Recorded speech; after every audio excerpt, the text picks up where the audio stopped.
Alors j'ai probablement une réponse qui va paraître un peu décevante parce que pour moi la première chose à faire c'est de se taire. Si on est en train de réaliser qu'on est en train de répéter pour la 3e fois la même chose, ça veut dire qu'il y a quelqu'un qu'on n'a pas écouté et c'est soi. Et pour moi le truc vraiment incontournable après toutes ces années de communication non violente, c'est de s'occuper de soi. Vraiment, s'il y a une chose sur laquelle j'insiste et que je trouve fabuleuse dans les effets qu'elle peut avoir, c'est commencer à s'occuper de la personne que l'on est. Parce qu'on s'occupe beaucoup des chaussettes, on s'occupe beaucoup de la vaisselle, des dents pas lavées, des devoirs pas faits, par exemple. Et en faisant ça, on s'épuise parce qu'on essaye d'agir à l'extérieur, alors que si on veut être capable d'une autre attitude, c'est à l'intérieur qu'il faut agir. Il n'y a pas d'autre endroit que l'intérieur pour ça.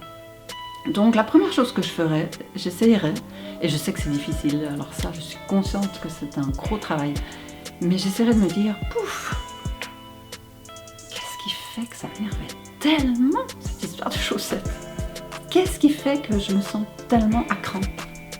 Et je constaterais qu'il y a en moi une forme d'impuissance, de lassitude et une peur probablement aussi, une peur de ne pas arriver à me faire entendre.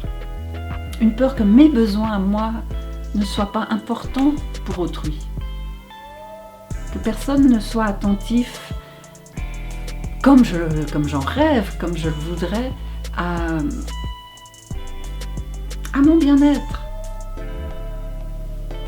Et ça, c'est important que je le vois.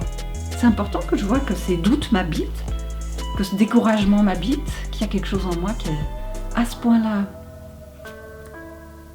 inquiet, que je vais d'une certaine façon projeter cette inquiétude sur les autres et souvent d'une façon plutôt coléreuse ou plutôt irritée.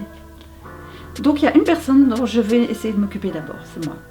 Puis me dire voilà, donc tu aimerais être rassurée que tes besoins comptent.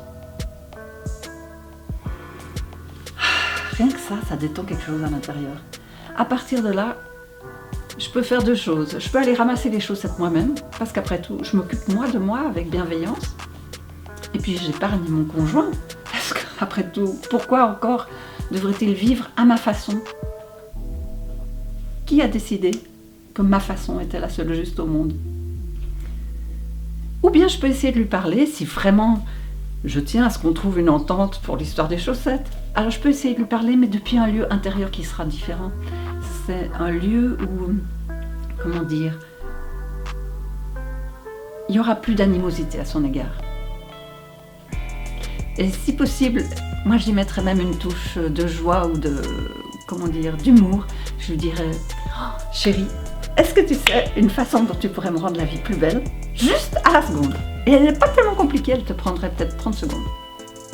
Tu ramasserais tes chaussettes, tu irais les mettre soit au sale, soit où tu as envie. Waouh! Je te jure que je te fais un immense câlin après. Voilà, dire les choses d'une manière qui montre que l'autre peut nous rendre la vie plus belle plutôt que ça sonne comme un reproche.